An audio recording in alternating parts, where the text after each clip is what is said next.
Pero masarap din kapag may nararamdaman kang ganito tas tag-ulan, masarap yung nasa loob ka lang ng comfort ng sarili mong tahanan. Ay, totoo. Alam Tapos mo yung nakahilata ka lang. tas naririnig mo yung raindrops. Ay. Pumapatak na naman na ang ulan sa bubong ng kapitbahay. Pero ang saya nun. Tapos kaya nga kagabi, kahit walang kuryente, naaga talaga akong natulog kasi ang ganda ng tunog. Tunog ng ulan. Oo. Pero nakakatakot nga. No? Oh, by the way, hello nga pala kay Sir Jonard na nanonood sa atin Hello ngayon. po. Hi, Oo. sir. Well, thank you for always watching. Naku, mga ka-MB, tag-ulan comfort ang siyensya sa masarap na pagtulog at simoy ng, Hangin. ng ulan. Ulan. Sino ng ulan? Totoo ba? Pa? Talaga, Baz?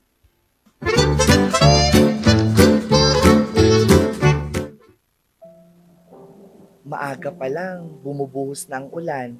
Tila'y kay sarap humiga ng isang estudyante habang tinatanaw ang pagbagsak ng ulan sa bintana. Tila ito'y hinihila ng kanyang pagkaantok. Sa kabilang dako, isang empleyado ang nakasandal habang may hawak na tasa sa opisina. Habang humahampas ang malamig na simoy ng hangin sa kanyang pisngi. Pareho silang bumabalot ng tanong na, bakit parang ang sarap matulog kapag umuulan?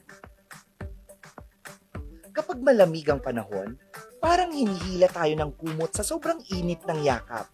Kahit hindi ka pagod, gusto mong humiga at damhin ang presensya ng ulan.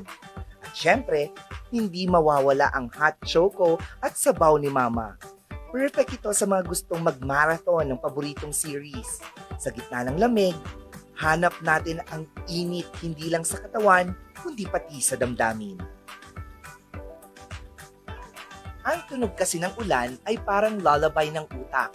Ayon kay Emily Mendez, isang mental health expert, ang ritmo ng ulan ay hindi stressful sa utak kaya ginagamit ito sa meditasyon. Ayon naman kay Maureen Eva P. David, isang licensed psychometrician galing Tarlac, pink, brown, green, blue, and violet noise. Isang tunog na tulad ng ulan pero ang white noise ay mas banayad sa pandinig. Ayon sa pag-aaral, napatunayang nakakatulong sa mas maayos na tulog at stress relief ang tunog ng ulan. Kapag umuulan, tumataas ang humidity.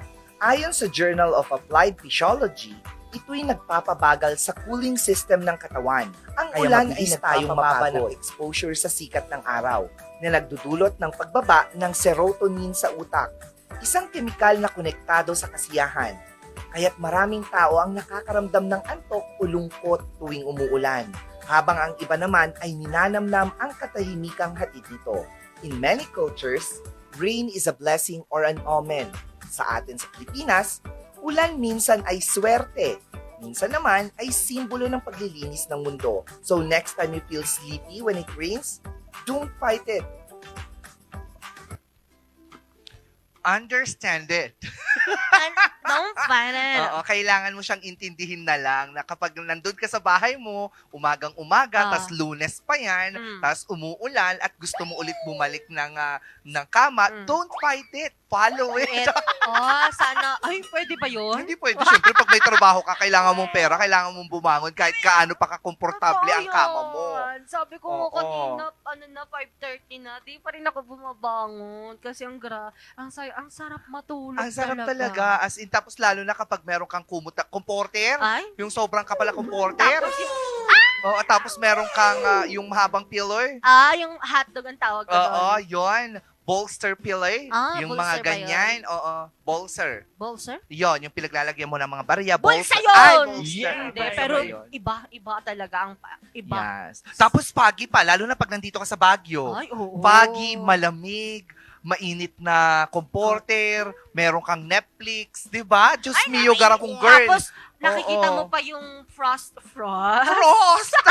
Kailan yung frost ang Hindi Baguio? dun sa bintana, parang may mga ano-ano Hindi siya. frost yun. Ano tawag doon? Ano tawag ko kasi doon? Weird. Yung Yung parang... ano ng wind. Water?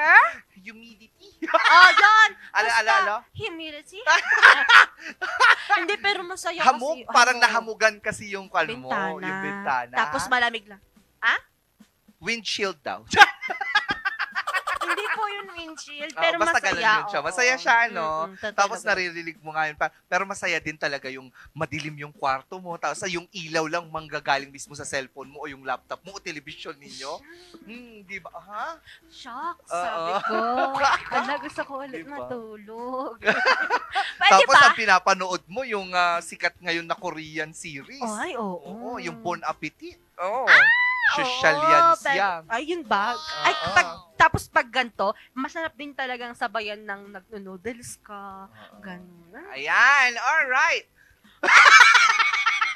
Alright! Ayan, alright. Talaga nga namang iba kapag ikaw ay natutulog sa iyong kama. Ayan, alright. Kailan